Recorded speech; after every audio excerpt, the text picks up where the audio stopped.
This podcast is a 98 Studios production. Today's the day, baby. Today's the day. Today's the day. Today's the motherfucking day.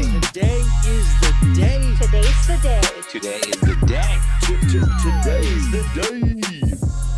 What up, everybody? Welcome back to Today's the Day with Zack Anderson. I think we have our most special episode from the entire Today's the Day series, and I say that for two reasons. Number one, we're ending season 3 with this episode, and kind of taking an intermission to figure out where the podcast is going to go, what the brand's going to become, and the cadence behind it. And then more importantly, we have one of my very first guests, one of my very best friends, and one of the most important people to me ever to go and close this thing out. So Dougie Fresh, thank you for being here. I appreciate it a ton. Thanks, Doodle. It's full circle moment. Massive full circle. You were literally, season 1 was 3 years ago, and I think you were episode 2, I believe, or you were in the top or first 5 episodes recorded. I don't know when we batched and released it, but it was, again, you've been one of the most influential people, so it's cool to start with you in this thing and then to go and kind of close this thing out with you as well. I'm super, super excited for our conversation. I'm honored to be back. So there's obviously like this episode, we're going to kind of go wherever we need to go with it to kind of, I want to put the Doug Cartwright on display. That's been such a massive inspiration to me. Like that's my goal here, is I've been super fortunate to be around you in some incredible moments, some hard moments, especially over the last 12 months. And like, I've seen a lot that has been a massive, massive inspiration to me in my life and really, really shifted the way that I look at things and how I prioritize things. So I appreciate you for that. And we'll kind of get all the way into it. But since our last recording, we'll kind of go from there. Since our last recording, you were dominating in alchemy. You were doing your thing with sales coaching. We did that together. It was amazing. You hosted some of the coolest events and trips I've ever been on, crushing, dominating, doing our thing. And then I think it was about a year ago, maybe was it a year, a little bit under a year, when you texted me to go sauna with the Boss Spa group for the first time. It was about a year ago, yeah. Yeah, it's about a year ago. So that's kind of like, in that window, I've gotten so many nuggets from you. But the first one was, you just sent me a text one day. You're like, hey, we're getting together to go sauna with Casey, a few of the friends. Do you want to come? And I had been a few different times at Casey's with different groups and whatnot. And we got with this group, and I went that day, and it was awesome. And it was me, you, Kurt, Logan, Ty, John, and Casey. And it was great. It was just a normal, like, everyday sauna sesh, hit a cold plunge. It was great. And then we made a group chat, and then we started doing it pretty regularly with that exact same group, which was unique because I'd been with a lot of different groups to Casey's, but not just one. And then it became something where this group was like a constant, and the group chat was always popping. You guys followed your college football throughout that whole thing, and it was like popping. And we got super close, man. Like it was really cool. I love every single one of those dudes. It was amazing. And it allowed us an environment, I guess, to go and get even closer than we already are, which was super cool. That led into our legendary Finland trip and everything like that. But we're going to stop and go back a little bit before Finland. So before Finland, give everyone the story that we were getting play by play up until we got to where we got to with the reality of the situation. Because I remember every time we'd meet in Boss Spa, there was like something, and you were just trying to pinpoint what was going on with yourself and in your life and with your body. And it was like a journey over a couple of months discovering that, right? Yeah, I started to get sick. We're meeting pretty consistent with the Boss Spa. And the thing I love about Boss Spa is it provides an environment where we can be really vulnerable, right? So you're getting these sides of really successful entrepreneurs that outwardly facing, has all their stuff together, and they look all buttoned up and they look amazing and everyone's crushing it. But you take all those guys and you put them in that environment, and there's an opportunity to express vulnerability and share what's kind of going behind closed doors. And not everyone's perfect. Not everyone's life is amazing as you think. So it's really cool for us to come in as exceptional people who are crushing it in business and life. And then we can come share like, hey, this is, what I'm struggling with and where I might be having a hard time in my relationship or in business or in friendship or spirituality, and we talk about everything in that group. We talk about God, we talk about money, we talk about sex, we talk about it's this really cool container that's really tight knit. And so with that foundation laid, it provided a really good opportunity to express really hard things that you might not share publicly with other friends or online. And so in January, I started to get really sick, and we would meet pretty consistently in that spa group. And it felt like every week I showed up, it just wasn't getting better. I was having, one thing I appreciate about everyone in that group, and then especially me and you, like I know you just did Tony Robbins platinum for a while. We have so many tools. Like we teach on how to get yourself out of a rut. How we teach on how to break through a negative state. We teach on, how do you break through self-limiting beliefs? And we have this massive toolkit that we've accumulated over years. And so the frustrating part for me was I was so sick and I couldn't get out of it. Like Mhm. I couldn't like I'm trying the tools. I'm doing the priming. I'm doing the breath work. I'm doing the what are my self-limiting beliefs? I'm doing the You're exercising every day, you're everything. eating healthy, I'm sleeping you're well, sleeping, yeah, I'm you're reading doing the all of it. books and I just couldn't break through and I was having these moments earlier this January, February that were really scary. It was I couldn't the best way to describe it, I couldn't find my footing in reality. Like, I just felt like I was disassociating. I was feeling like I had a fog over me. I was having these moments. It was really weird. Right? I get like these waves of like crazy deja vu where it felt like my entire reality was fake and like I Mhm. was living in the matrix and it was Mhm. spooking me out. It was really spooky. That's the best word I can use. Mhm. And I'm like, did someone put mushroom chocolates in my, treat drawer or whatever? I don't know. And it felt like I was in a bad psychedelic trip, couldn't get out. So I'm going to doctors. I went to the ER. I'm like seeing all these people early on in the case. And when I went to the ER early in January, they just ran my vitals, took my blood work, and they're like, "You're having an anxiety attack. You're fine." And I'm Yeah. like, "No, I'm not." Yep. Yep, and that was one of the phases of Yeah. you thought you discovered, 'cause I even Yeah. remember when they're like, "You're having an anxiety attack." You're, "Ah, maybe." You're like, "Maybe the peptides." I went and did like, I remember all Yeah. of this. It was like from one thing to the next thing to the next thing, just trying to find an answer. Just couldn't find one. Yeah, couldn't find one. So you were told that it didn't improve, but you'd have good weeks. Yeah. It would Like go you in these Yeah, phases. go in waves kind of. So you have these good weeks, and the same time we're planning Finland, which is a gnarly trip. It's Yeah. not like a vacation. We had 20 saunas in 5 days. It was We were work. go, We were go, working. go. It was work. It was work. And we're planning this, and I just remember thinking in my head, like, holy crap, dude, like is Doug gonna be able to come on this? Because it was pretty important that Yeah. everyone was there. Like Yep. really important, right? Yep. Because you spoke, like the container's really special and it's not the same without anyone, Yep. right? And I remember planning it thinking that, and then as time went on even further, right, it just didn't really improve, and it was like, I think you had a pretty big, like, a hard day a couple days before Finland, wasn't it? Or maybe a week before I Finland? went to the ER right before Finland. That's when I went to the And emergency that's when room. they said you're having an anxiety attack. Yeah. Got So it. they gave me like some anti-anxiety meds, and I'm like, I don't think this is it. But they kind of just I went in, went out. They didn't really do any scans, and they kind of just threw me out the door. Yeah. And it was just like, I was so confused. And so even when we were in Finland, we shared a room a lot of the time. Yeah. Um, I would have like these moments in Finland where I'd get these anxiety waves. And I remember one time we were at lunch and I'm like, guys, I got to go home. Like, Yep. Yeah. I'm not doing well. Yeah, dude, it was so hard. It was so hard to watch and not have any way to help. We were like roommates, and there was a couple days where you like, and dude, yeah, the fact that you actually participated at the level that you did, given the reality, is actually pretty fascinating. The thing that's You, crazy is now that we know what we know now, I look back at some of those photos of Finland. I'm like, I have no memory of that. you're like, I don't I remember that at all. That was I there don't was remember that something else happening. taking over. So, Finland was amazing. It was a very good experience. You led an exercise in Finland that I think was one of the most special exercises I've ever been a part of, with the breath work and kind of a sharing moment with all the guys.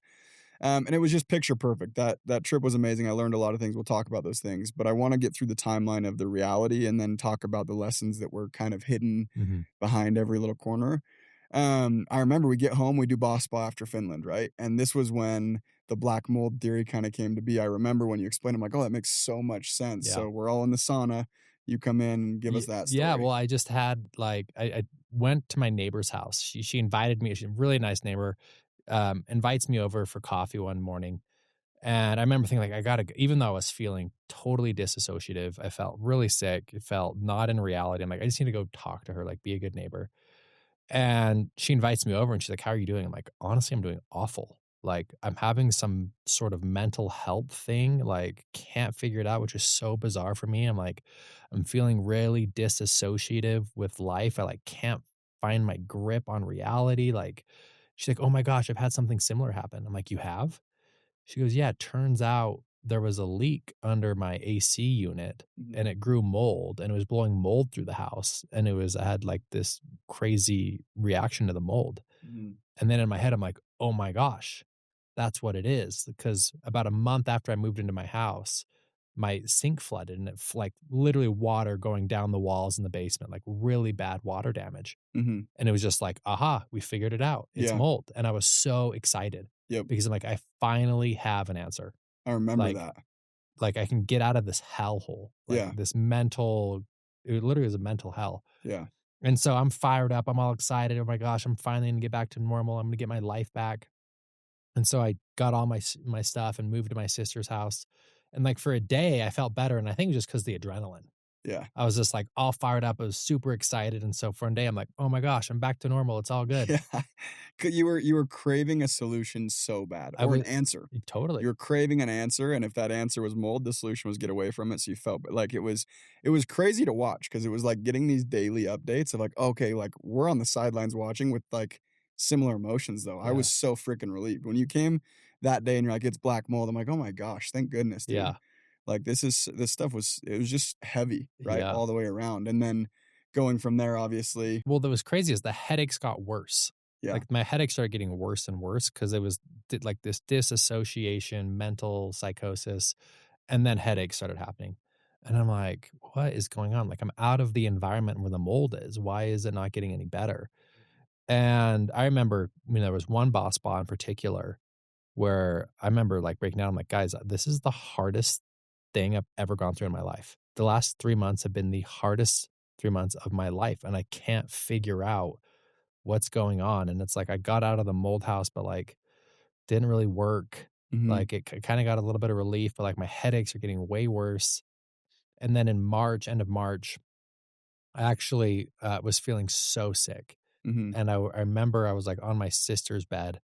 This And boss ball was right before that. I remember it was Mhm. within a few days of all of this that happened is when you were like, dude, I can't figure it out. This is the hardest yeah. 3 months. I remember that. Yeah, but keep Yeah. going. Sorry. So I called my buddy Brock, who's a doctor.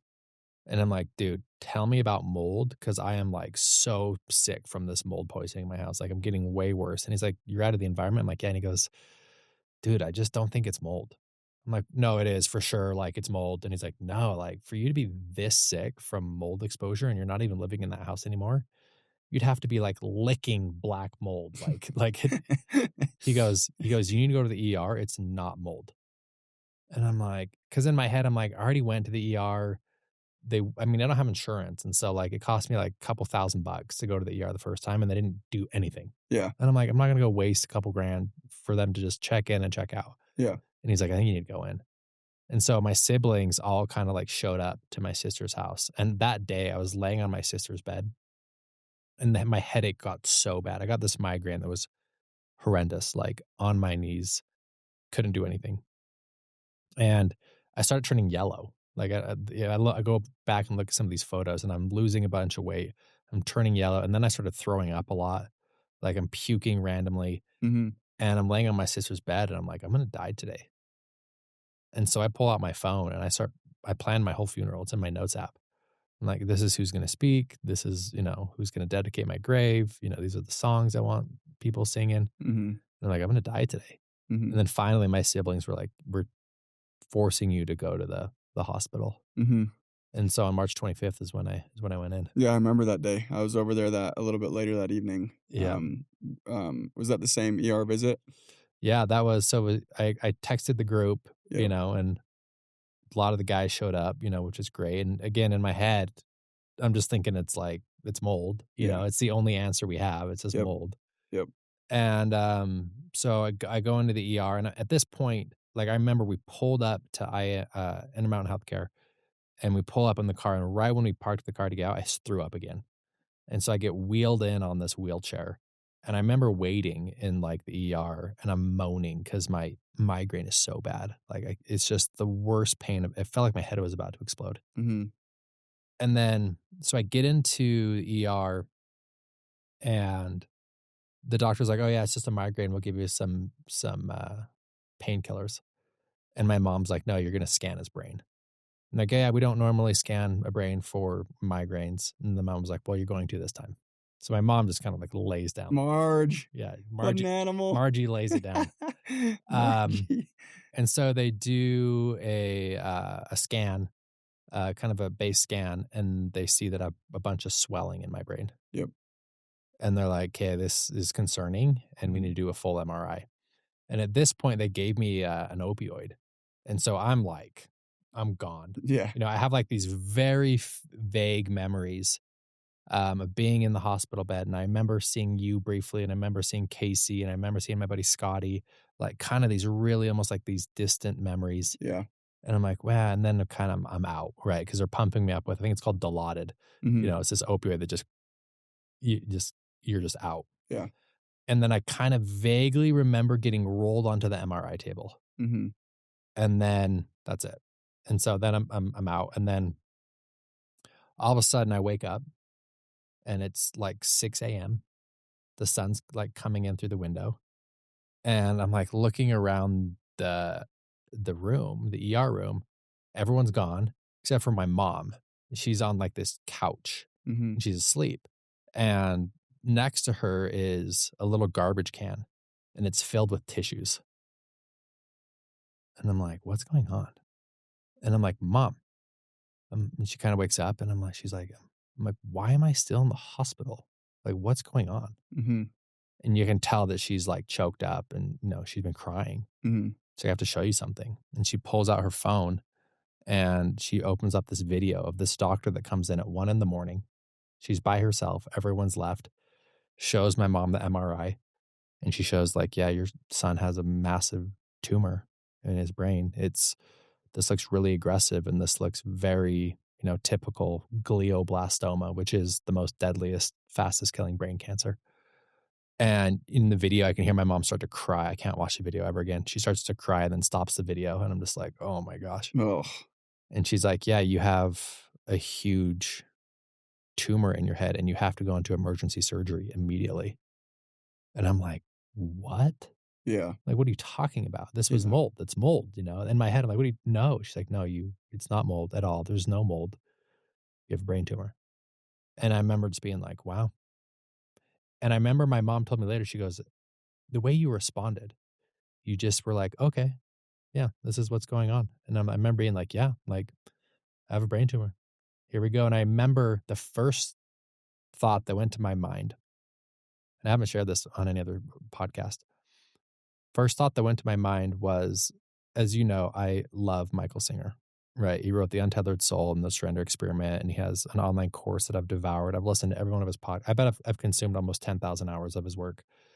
And in one of his podcasts, he says, you have the ability that if you were to get a terminal illness, you have the ability to have fun with it.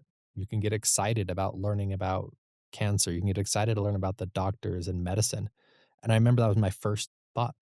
What a blessing, dude. What a freaking blessing. I'm like, cool. Like, I'm going to go down this journey, and this is going to be exciting, and I can learn to love it, and no one can take that away from me. Mm. So my mom's like, yeah, you have a massive brain tumor and you have brain surgery. I remember thinking like, okay, let's do it. Here we go. Yeah. And that moment has set the tone for the rest of my diagnosis. At that time, I didn't know that it was grade 4 terminal brain cancer and it was going to kill me. But that initial foundation has been my guiding North Star throughout this whole thing. Which is, I mean, that's like the overarching theme of it is, and why you've had such a massive positive impact since getting that news. What was that, 6 months ago, 5 months ago? That was, let's see, April, May, June, 4 months ago. 4 months ago. Like the amount of positive impact you've had. You came and spoke to our company just recently about it. It was like one of by far the most impactful messages I've heard you deliver. And you've handled it with this level of grace that's almost confusing. Mm-hmm. You've handled it with this level of like acceptance that's almost confusing, but it's not quite confusing because it's you. Does that make sense? You are one of, I think, the only people who could handle it this way. And for what it's worth, I think there's a lot of value for others to get out of it, if that makes sense. And I hope that comes across the right way. And I know you intend for it to be that way as well because of the way you've handled everything. Like you're getting radiation. You just spoke to our company. You've been full on radiation. You've been running podcasts about this. Like, very, very, very cool. So you get to that point in time, you have that level of acceptance of like, all right, this is what it is. Yeah, I have a note on that Yeah, before we please, go. please. I think what's happening is, as I'm like trying to put words in my experience, is, I really started taking my spiritual practice really serious 9 years ago. And it's been the number one part of my life. Like, my meditation practices, my spiritual practices, whether that's breath work, whatever it may be, studying, spiritual teachers, whether it's Michael Singer or Ram Dass or whoever it might be. And it's a major part of my life. And the reason you become the reason you say this, the reason you start meditating or have a spiritual practice isn't to be a great meditator, isn't to be spiritual, is to be able to handle life, right? The reason you meditate and follow these spiritual practices isn't to be that type of person, spiritual person. It's to be able to handle when you're not meditating. How are you going to handle the reality of basic things, from a car cutting you off or a breakup or a hard financial situation, or for my case, brain cancer? And as I look back at my life and my commitment to my spiritual practices, it was just preparing me for this. Mm, Right. The reason you focus on your breath and being mindful and being present in the moment is to handle life, and that's all compounded up into this moment. And so I feel so blessed and grateful that I took those practices seriously, because I can't imagine what my life would look like now if I hadn't gone down that path. It'd be scary and terrifying, and I'd be freaking out, and I'd be overwhelmed, I'd be anxious, and there'd be a lot of fear. hmm And now it felt like everything in my life was preparing me for that moment. Dude, how special is that? It's so crazy, and I think it's one of the things that, as all of this has happened, because being one of your friends, the initial instinct is like, oh, this sucks. Mhm. Freaking love Doug. This sucks. I don't want him to deal with that. But then with the grace that you've been in, and I'm not like, I'm the exact same as I was before, health wise and everything. My life is the exact same. It's just one of my best friends going through it. But in how you've carried yourself through it, it's changed the way that it's actually changed the way that I've been living the last 4 months, actually.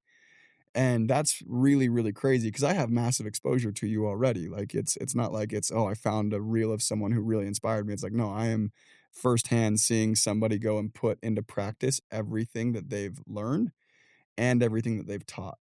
So I'm curious. I have a million questions about different points and different thoughts and all of that. Let's get through kind of the timeline of where it started. You just found out that you have brain cancer. Now you're going into the operating room to go and get the tumor removed, hopefully, and then to go get it, figure out exactly what kind of cancer it is, et cetera. And that whole process was like sleepless nights even for me. I can't even imagine, because I remember I'm laying in bed, I'm just like staring at the ceiling like, dude, what is, when I left the ER, I'm like, what? Like every possible what it could be. And I can't even fathom being switched positions dealing with it. And it's been really, really cool for you to watch. So you're going into the operating room. What are your thoughts going into the operating room? How does it go?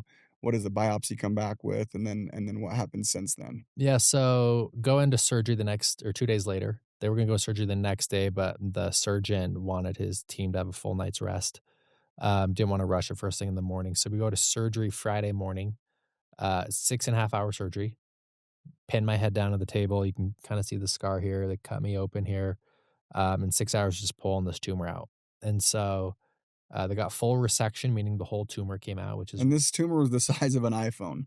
basically an iPhone in your head. Yeah, this is not a small tumor. Massive tumor, which was causing, the way it was pressing up against my brain, which was causing the personality issues, which was causing the schizophrenia, the deja vu, everything, right? Yeah. And so there was concern going into surgery that if you move the knife 1 millimeter the wrong direction and poke something else, it can like permanently turn me into a vegetable. Or there was some concerns. They were concerned I might lose my vision, because where the tumor was pressing up apart that part of my brain. But I literally got the best surgeon in Utah, Dr. Chuck Rich, best hands in the West Coast, and pulled out the entire tumor. Yeah. He got everything he could see, so there's no tumor in there at all. I've gotten an MRI since and got it all out. The problem with glioblastoma, which is what I have, is because the brain tissue is so malleable, the cancer cells are everywhere. Like, it's just, there's no getting it out. And so they do a biopsy. biopsy comes back in April, and it's just morbid. It's literally, so if you were to Google what's the worst type of cancer to get, pancreatic is probably the deadliest. It's like a 6-month lifespan. Glioblastoma is number 2. No cure for glioblastoma. It's the deadliest brain cancer. It's the fastest growing brain cancer. No one's ever survived it, and the average lifespan is about a year. And so we get that back. And then on top of that, glioblastoma has different mutations per se, or DNA makeups, and mine comes back the worst. So these words don't mean anything to you, but it's IDH wild type, grade 4, unmethylated, EGFR amplified glioblastoma, which is the worst one to get. So I have the deadliest cancer. It's got all the bonus letters. I got all the bonus ones. So it's just like, it's a death sentence. And, I remember I didn't know all of these words at the time. And I remember, I'll never forget, my mom was driving us home from the biopsy, and I'm on Chat GPT, and I'm putting all of these words in, and I'm just reading chat right here on my hip while my mom's driving. And I'm just like, oh shit, I'm going to die. Like, I'm going to die really soon. Mm-hmm. And I remember just like looking up and driving, being like, wow. And that I can look at that moment as a shift where I'm like, oh, my life. I remember thinking like, my life will never be the same ever again. Mm-hmm. Like, my old life, I can say goodbye to the way I used to live forever. Like, this is a whole new chapter, a whole new book, and I never get to go back.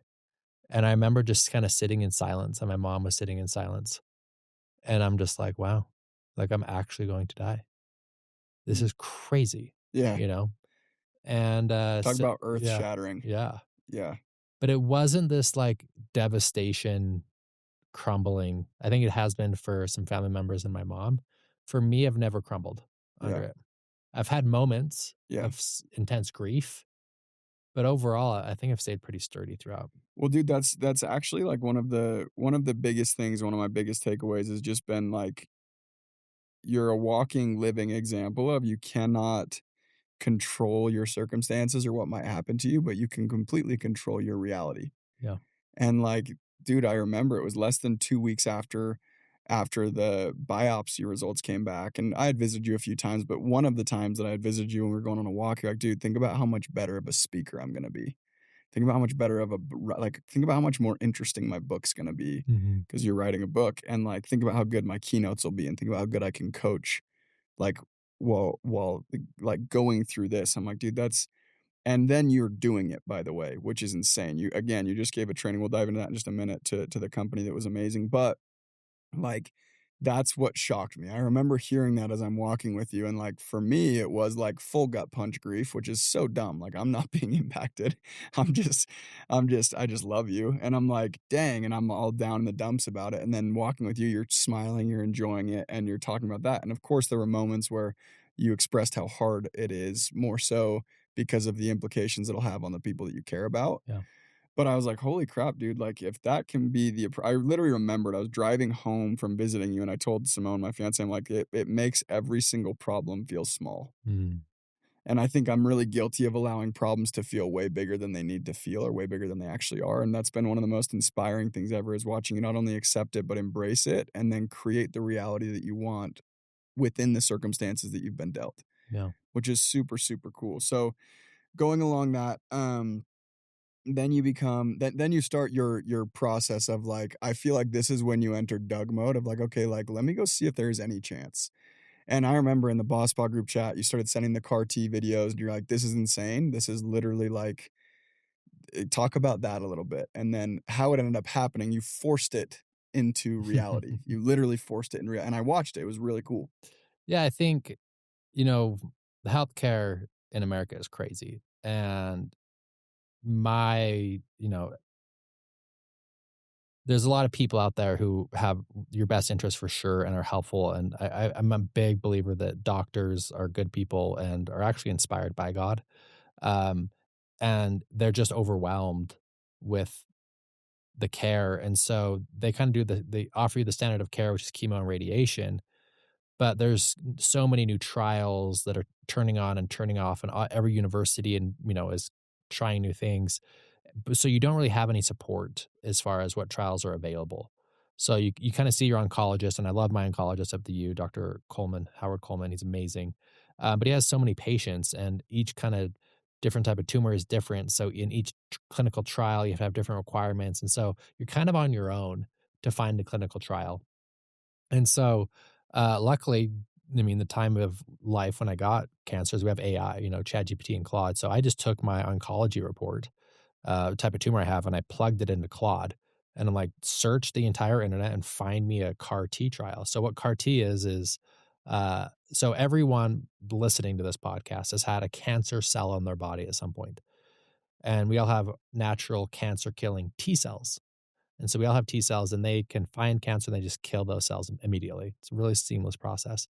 When you get these more serious types of cancers, whether it's pancreatic, lung, breast, my case, glioblastoma, these cancer cells are able to mutate to hide from the T cells.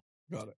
So what CAR T is that I'm actually flying to Philadelphia tomorrow to go do my T cell extraction, but they take the T cells out of your body, they send them to a lab, they bioengineer them, give them an upgrade. I don't know how they figured this out. Like whoever figured this out was so smart. And they add a CAR molecule, CAR, which is basically a little antenna onto the T cell that is like a heat-seeking missile to find cancer cells and go and kill them. And then they inject them back into your body, and hopefully your body kind of accepts them and merges with your body, and your body receives it well, and then they find the cancer cells and kill them. When I remember reading about CAR T, I remember my whole body like lit up. And I'm like, oh my gosh, this is what I want to do. Because there's so many other, it's called immunotherapy, where they teach your own immune system to fight the cancer, and there's vaccines and other things. But I remember when I read about CAR T, I'm like, this is what I want to do. And most of the CAR T trials out there are for people whose tumor grows back. So you have glioblastoma or whatever it may be. They remove the tumor grows back. And that's the problem with glioblastoma, is that it always grows back because there's so many cancer cells in your brain. And so the current majority of clinical trials for CAR T is you have tumor goes back, then they inject you with CAR T in hopes that it shrinks the tumor. And so I was applying for some of these CAR T trials, but they all rejected me because it was for people with reoccurrence. So there's one at like University of Massachusetts, there's one at UCLA. I'm like trying to get CAR T and I just can't get into them because I don't have reoccurrence. And in my head, I'm thinking like, wouldn't it make sense to do CAR T at the very beginning? Like inject your body with CAR T before it grows back? Yeah. Like in my head, I'm like, that makes most sense. Why isn't anyone doing that? Yeah. And so I'm like searching for these trials. There's a vaccine in Germany that I was moving forward with on that end. And then kind of throw everything into Claude, and Claude pops up. It's like, hey, newly diagnosed glioblastoma, CAR T trial, University of Pennsylvania. And I'm like, this is it. This is the one I can get into. Like, this is the one I've been searching. So I emailed Dr. Bagley, is his name, at University of Pennsylvania, who's leading the trial. And I'm like, hey, I'm perfect candidate. It's for EGFR amplified, which I have, unmethylated, which I have. So the DNA makeup was a match. I'm like, I'm a perfect candidate. He's like, great, would love to have you. Like, here's the insurance requirements. And I'm like, I don't have insurance. He goes, oh, well, if you don't have insurance, University of Pennsylvania requires a $1 million deposit for CAR T trials. Not because you have to pay for the trial, but because it's a 15-year study. So insurance usually covers like hospital stays or blood work and physician stuff. And there's a bunch of stuff that insurance doesn't cover that I'd have to be paid for it, and they want $1 million deposit. And so he emails me back. He says, hey, you're going to need $1 million deposit. Sorry, it didn't work out. Like, best of luck. And I just reply like, I'll figure it out. I'll be in your trial. Send. It's like, okay, Yeah. Yeah. So let me ask this intermission. Where do you find where do you find the certainty? Because I remember this part of it as well. We were in the sauna and you were talking about it, and it was like, you told us, you're like, I don't have insurance and I got to figure out how to get $1 million. And it was almost like, of course, anyone around you would do anything if it's what's going to go and help you. But where did you even have the confidence to immediately respond to that email with like, yeah, I'll be in your trial? Like, it doesn't matter what number they wrote or what requirement they wrote. I think you would have responded the same either way. And you responded, yeah, I'll be there. It's just this one. I mean, it's a gift of resourcefulness. Like my whole life, and there's a lot of people in our friend group who are like this, where if we can just get it done. I just knew in my head, because I mean, the stakes for me are sky high. Like, it's my life. Yeah. And I'm like, I'm going to figure this out. I don't know how. I don't know what it's going to look like. I don't know how it's going to unfold. I have some amazing people in my life. If I bring all my resources together, I'm going to figure this out. Mhm. I promise. Mhm. You know, and so that's why I emailed them back. I'm like, I have no clue what it's going to look like, but I said, hey, I'm going to be in your trial. Count on me being in it. Yeah. You know, send. Yep. And so University of Penn Finance Department called me right away. And they're like, hey, your stuff, you know, we need a $1 million deposit by this date. And I said, cool. You know, I'll get it taken care of. I just said, I'll get it taken care of. And so in the back of your head, you're like, I have no clue how I'm going to get this taken but care I of. knew I was. Yeah. I knew it was going to get done. Yep. Yep. And so, I will say this, I don't have traditional insurance. The insurance I have is called Christian Health Ministries. Mm-hmm. You as the user, you have to pay for everything up front. And then it's a reimbursement. Then they reimburse you. Yep. And I've been on their plan for years and I've never used it. So my like allotment of what they're willing to share it's a big number now. Mm-hmm. And so I was trying to get them to approve that Christian Health Ministries, and they just won't. UPenn wouldn't accept it. Yep. And I'm like trying to make it happen, and they're not. And I'm like, okay, it makes sense because most hospitals and universities don't recognize them as insurance. Mm-hmm. And that's a different conversation. But in my head, I'm like, I got to figure this thing out. And so, first person I go to is Casey, and I'm like, Casey, here's the deal. And I'm not expecting I'm not expecting to write a check or anything. I said, hey, this is a situation. And he just says, too easy. I remember. Yeah. I remember you literally gave the whole explanation exactly about your insurance. And Casey's like looking out the window of the sauna. And I remember the second you stopped talking, he's like, too easy. Yep. And then it's like, what's next? Yeah. Like, yeah. And it was very cool. And honestly, when he said too easy, it's just because he's also resourceful and like it limits it's also the stakes are sky high for him as well because he cares about you a ton. And everyone in there had the same answer of like, yeah, that's 100% that can happen. Anything can happen if it's what is kind of needed. So not to like spoil it, but obviously you got into the clinical study without Casey. The trial without Casey, which is so big, which is you just showing that you're resourceful. Well, Casey texted me and he's just like, hey, I'm good for the money. Let me know. And in my head, I'm like, I owe it to him to exhaust every resource that I have so he doesn't have to write that check. Mm-hmm. Like, he's been such a good friend to me my whole life. Like, I don't want to take advantage of him. Like, I owe it to him to literally send it. So I start resourcing, reaching out to all my contacts. I created a massive group text on WhatsApp that you're in, where 170 of my most resourceful people across the country. And I'm like, here's a situation. I need to get into this clinical trial. They want $1 million. Does anyone know anyone at UPenn? Long story short, there's people I connected with, a family member who has a friend whose brother-in-law knows the board of directors of UPenn. Perfect. He was just like, just of course, And so they shared my story with him. They realized how sick I was. They realized that how qualified I am for this clinical trial and how rare it is and how, I'm young, I'm healthy. They want me in their clinical trial because it's like, I have the right mindset. I've got the right health. Like it's, I'm going to have great results, hopefully, which is going to help their clinical trial. Like, so they want me in the trial, versus an 85-year-old man who's, unhealthy and overweight. So long story short, I got them to approve my untraditional insurance. Yep. So I still got to, it's going to be costly and, there's going to be things that I'm going to have to pay out of pocket anyways. And I'm going to get some support. But it bridged the gap. It got me in. Yep. And so we got in and we got into the clinical trial, and it was just like, I knew this is where I'm supposed to be. And the cool thing about this, there was just like this crazy moment 20 years ago this summer. I'm a junior. I'm going into my senior year of high school, and I was a football player, and I wasn't super good at football. I was good. I was really fast, for being an offensive lineman, but I had really good grades. And so I was talking to all the Ivy League schools. I was talking to Cornell. I was talking to Harvard. I was talking to Yale. I was talking to Brown. I was talking to UPenn about getting into football. And so I went to one football camp that summer, and it was UPenn's. And so me and my mom and my dad went out there and did a campus visit, and I went and practiced and did their football camp. and played terrible, played absolutely awful. And at the time, I didn't realize, but I had Graves' disease my junior year, going into my senior year of high school. It sounds morbid, but it's just the last name of the guy who discovered it. His last name was Graves. And all it is, it's hyperthyroidism. So my thyroid was overproducing. So my heart rate was really high and I lost a bunch of weight.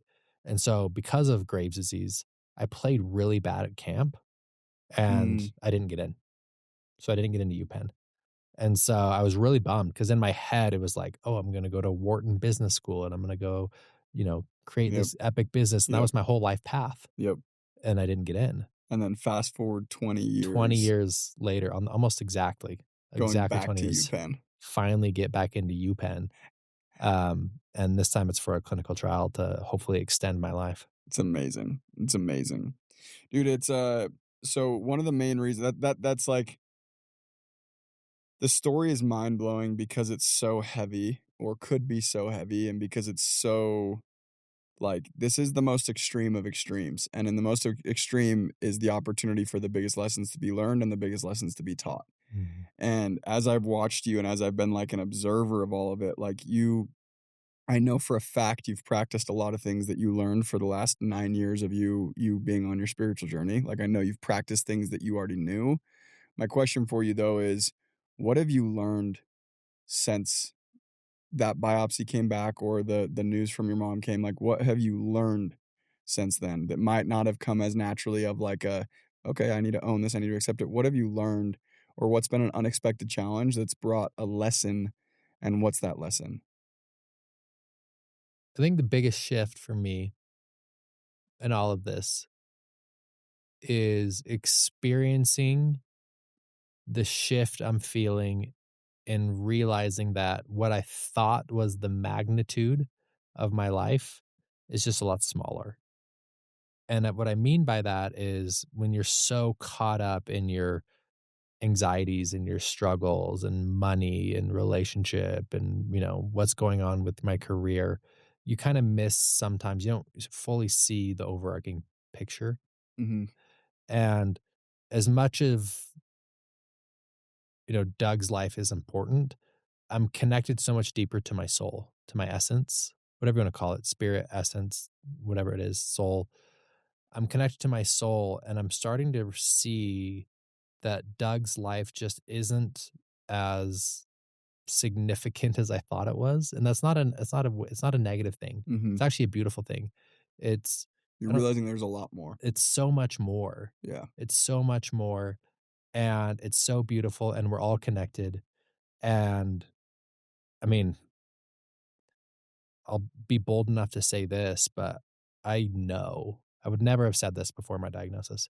I know there is something more after death. I just feel it in my body. I feel it in my soul. It's a knowingness in my mind that there is something after death, and it's magnificent, and it's so much bigger than what I thought Doug's life was. Mm. Doug's life is important, and it's needed to progress through the journey of evolution and through eternity. And it's just the scale of spiritual growth, of the soul growth is so magnificent that the experience of Doug is just a teeny little notch in it. Mm-hmm. It's needed to go. I need to go through 3rd grade before I get to 4th grade. Yep. Right. But you think that, Doug's life is 3rd grade and you think it's all of education, K through PhD, when really it's just 3rd grade. Yeah. And that's what I'm experiencing. And with that knowledge comes a sense of peace and love and relaxation. And doesn't mean I don't have moments of sadness and grief and fear. Mm-hmm. And I'm merging, I guess another way to say this is that I'm realizing that, it's a good analogy. If you go outside and there's a bunch of clouds in the sky and the clouds have different shapes and some are thunderstorms and some are gray skies and you have weird clouds, that you're not the cloud, you're the sky. And I'm starting to feel like I'm actually the sky and the clouds are going to come and go in between, but the sky always is there.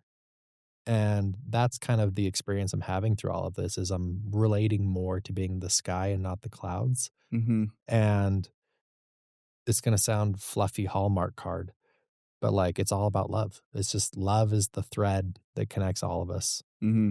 And staying open to that is kind of my mission and my message now. Yeah, so that was, I mean, that's a really good way of putting it. That was going to be my next question, is like, now that this has happened, like what is the purpose behind Doug now? Yeah. And I think what I've witnessed is you are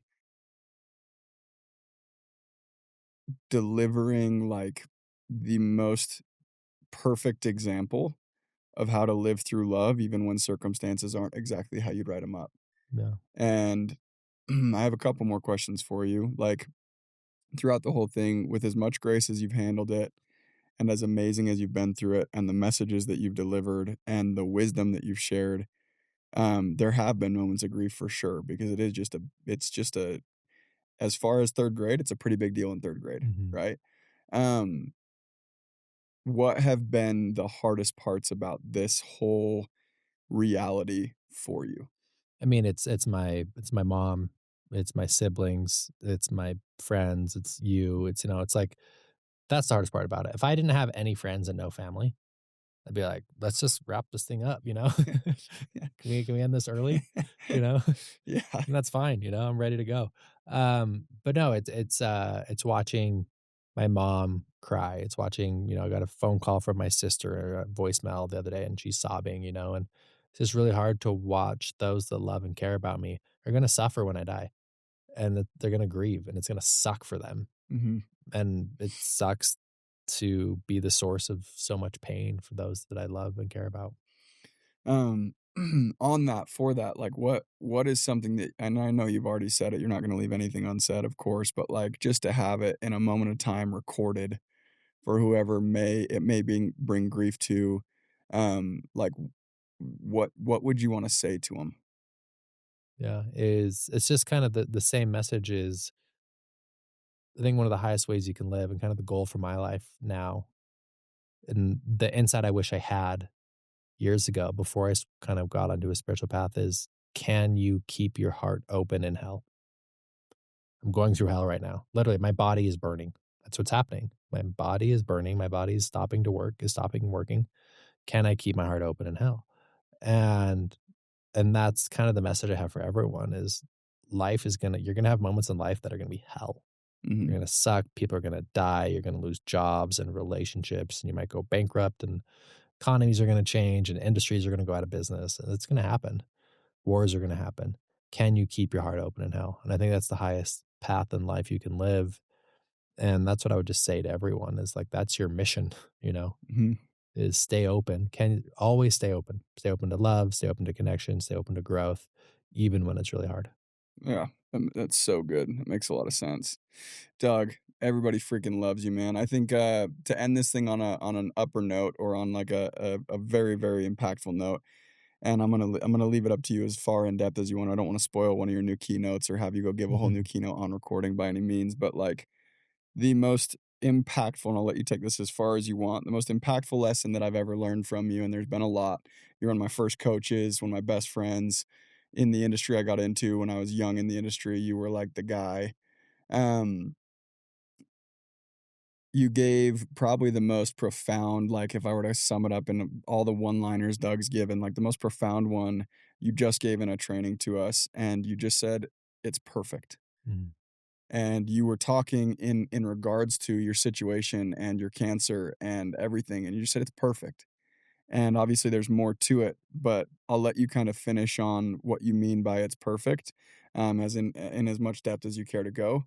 But just like a massive, I love you, bro, so much, so much. Everybody loves you, and what you're doing is massive. So keep doing it. I love you too, bro. Yeah, and I think yeah, when I say that it's perfect, people sometimes are like, "What do you mean it's perfect? Don't you see that there's wars and famine and all these things that are happening?" Um, whatever is unfolding in front of your life specifically is the perfect obstacle or struggle that you need to go through for the evolution of your soul. And perfect does not mean pleasant. Perfect does not mean preferred. Perfect does not mean you like it or agree with it. But perfect means this is the perfect thing that I need to go through to evolve and grow and get better.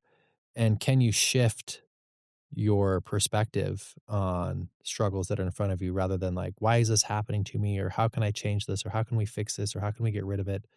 Rather than pushing it away, how do you embrace it and say, hey, how can I learn from this? Or what's my opportunity to grow through this? And I look at my brain cancer now that it's going to kill me. I'm going to try and extend my life as long as I can. It's not like I'm going to lie over and die. I'm going to be very proactive about it.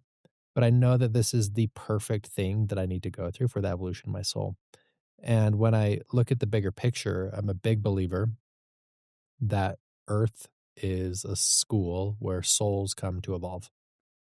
And part of evolution is learning how to overcome challenge and overcome struggle and get better and how to adapt to situations. And when you look at life in that scenario, that everything that's happening to you is the perfect unfolding of, whether it's cause and effect. If you knew, let's talk about on an individual level, if you knew every situation and every experience that someone has had in their life from the time they were born to today, I'm talking every experience, the music they liked, the girl that broke their heart, the way their dad treated them, the way their uncle treated them, what happened to their mom and their substance abuse. If you knew everything, then their behavior would make perfect sense. Not that it's right or in integrity, or smart or just, it would just make sense. And if you can take that concept on a larger scale, on an earthly scale, on an economy scale, everything that's unfolding is the perfect result given all of the inputs before then. Mm-hmm. Doesn't mean that it's right, doesn't mean that it's good or helpful, but it's just the perfect result. And on a personal level, the struggles you're dealing with, the frustrations, the hardships that you're dealing with is exactly what your soul needs to evolve and grow and expand. And for me, I just got dealt a really big card. Like I got dealt a really hard card of brain cancer. And I choose to embrace it. I choose to accept it. I choose to learn to love my cancer, learn to love this experience. There's a part of me, I'm not going to lie, there's a part of me that loves that I have brain cancer because I can geek out. I get to learn all about cancer and science and medicine and clinical trials and brain cancer. I have an end result that's not going to be pleasant for the people that love me the most. That's going to be really hard. And in that, I truly believe that I signed up before I came to Earth to be proxy for them to learn what they're going to learn when I die. No, I signed up for proxy for my mom to learn like what's going to be like to lose a son. It's going to be really unpleasant. Yeah. It's not preferred, but it is the perfect lesson that I'll need to go through and people that love need to go through when that time does come. Dude, I love that. I think anybody listening, like just understanding that somebody's sitting in Doug's seat, going through what Doug's going through, being able to say it's perfect is really all the hope you need. So, Dougie, before I start crying, dude, I love you. Love you too, Doodle. Everybody else, thanks for tuning in. Till next time, much love. Love.